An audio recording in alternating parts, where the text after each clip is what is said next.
Boa, zenba botatzen falta nere dia, eta nere betiko lagunak. Deitu ingoiet. Kaixo! Kaixo, Mikel, zizemuz? Bueno, egia esan nahiko ondo, baino hala ere faltan botatzeti barra, eta zuei bai, eta egia esan hemen euskera ez da asko entzuten, da faltan botatzet.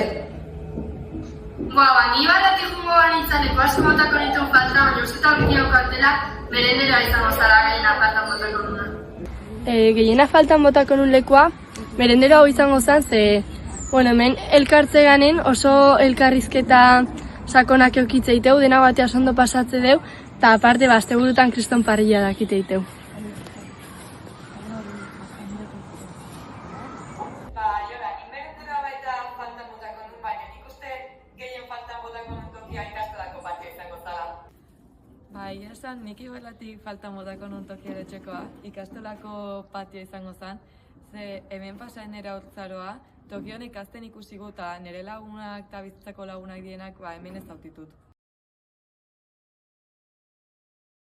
Nik ezak izi botako nun falta, baina ondo pentsatuta plaza izango zen faltan botako nuna.